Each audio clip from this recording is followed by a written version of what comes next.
Hi guys, welcome back to my Exvius guide. Now I'm gonna review Ozetta. She is 100% Provoker tank. So I will compare her to Kaknyazu and Earth Veritas. I want to compare her to Warrior of Light, but because Warrior of Light already got his awakening, I think it is kinda unfair. Also, Earth Veritas limit burst is kinda similar to her. So like you can see that Ozetta's defense stats is about the same like other 4-star tanker. For defense and spirit passive boost, she can get 30% in both stats. But you need to make sure she equip heavy shield and heavy armor, which is not a problem because those two equipments type provide the best defensive stats. This means Ozetta is better than Earth Veritas because he only gets 30% defense and 20% spirit. However, she loses to Kaknyazu. Kaknyazu gets 20% better defense and 10% better spirit. However, you need to remember that Kaknyazu's equipment is kind of limited. He also cannot equip heavy shield. So let's just say that they are even in terms of defense and spirit. For health, she learns health plus 30%, which is same like Veritas of Earth and 10% more than Kaknyazu. One thing to note is she doesn't have any elements resist, while Kaknyazu and Veritas of Earth have them. As a tanker, she learns 50% draw attack, which is nice when you are unable to cast your 100% provoke skill.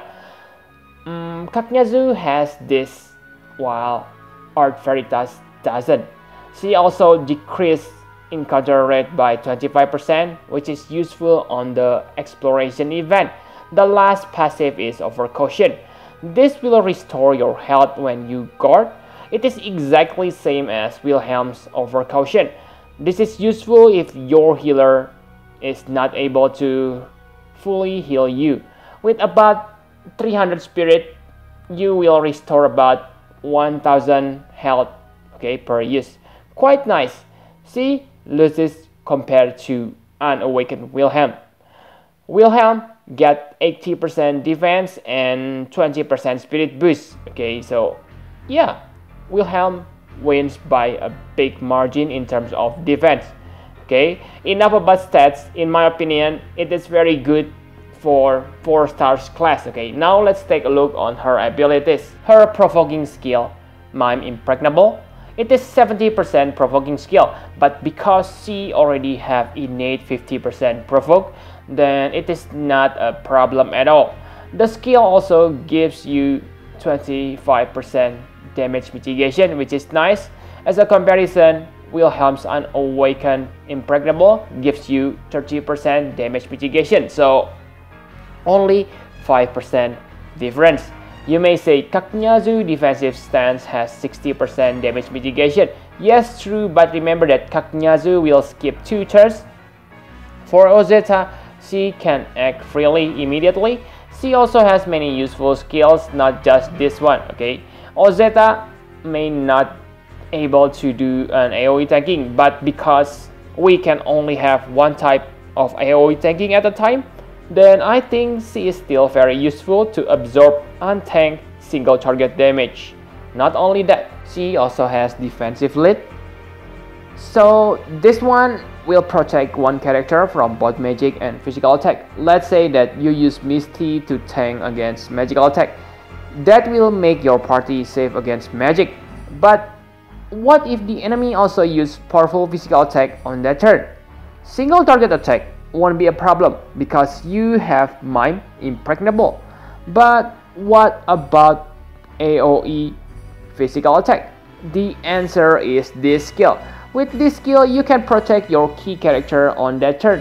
Sure, other characters may be critically injured or even dead, but as long as your healer is still alive, you can always make comeback in the next turn. This is a skill that makes her really good. Even Wilhelm doesn't have this. So far, only Pirate Jack and Gladiolus who have this kind of skill. Next is Trustworthy 8. So this one will give all allies nice amount of regen. If you don't use Lunera or Ramza as your buffer, then yeah, this one will provide you with nice health recovery. But if you use those bard to buff your party, then this won't have any effect because regen doesn't stack. It will recover about 1000 health per turn depending on your spirit stats. Next, Red Storming. This one is useful if you have Onion Knight or other fire attackers, but you cannot imperil fire resist. It imperil 40% fire resist, which is quite nice. Her other skills are not that great though. Guard Smite simply allow you to attack while guarding at the same time because 50% damage mitigation. But yeah, it is useless because she doesn't have any good attack stats. Okay, her attack stats is very low. Same for Shield Bash. Many enemies resist against Confuse and the chance is too small. Finally, her LB, Giant Wall. The first effect is Spirit Boost. It is not that great, 104% Spirit Boost. It is nice, but you can easily get more than that from Soleil. But the biggest turn off for me is it is only affect her. Second effect is quite nice. It is 49% damage mitigation to all allies. However, it only lasts for one turn, so you really need to time this carefully. Use this when the enemy gonna use its threshold or timing attack. The LB require 20 LB crystals though, and without faster LB fill rate, it can take time to fill this up. Should you level up this LB?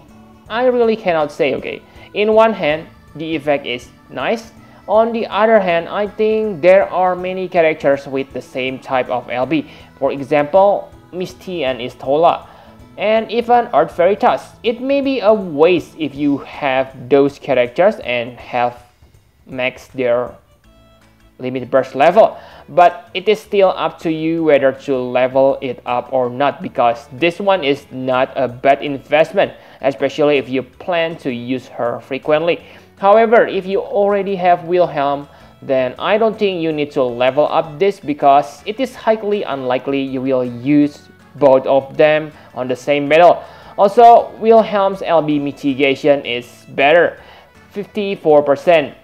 Okay, so yeah, this is not the case if you use Misty and Istola because you can use the LB consecutively because their role is different. Okay, so it is still possible to group up Misty and Ozetta, but Wilhelm and Ozetta, what are you doing? Okay, enough about abilities, let's talk about equipment. Like other tanker, you need to focus on her defense and spirit and health.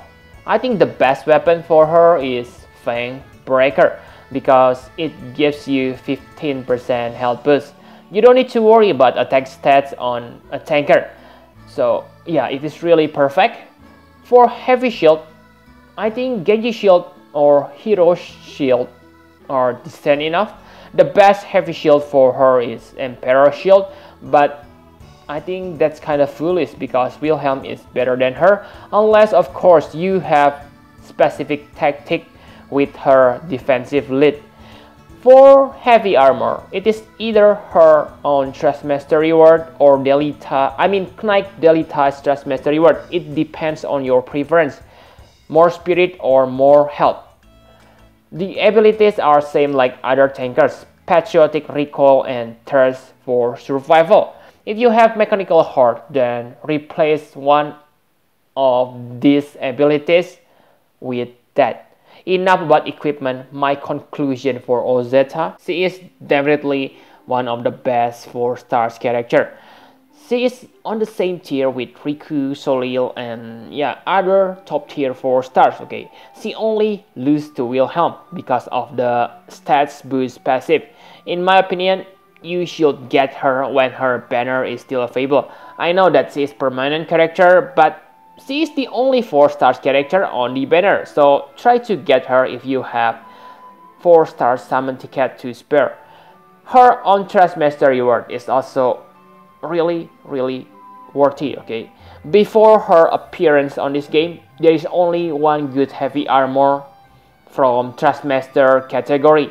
You need to obtain Knight Delita Trustmaster, but now you don't need to get 5 stars characters for the heavy armor. So yeah, get her. In the end, I give her 10 out of 10. Poorman's Wilhelm. So yep, I think that's all you need to know about Ozetta. Thank you very much for watching. Please hit the like button and subscribe to my channel for more Final Fantasy Brave Exvius guide. Bye bye guys.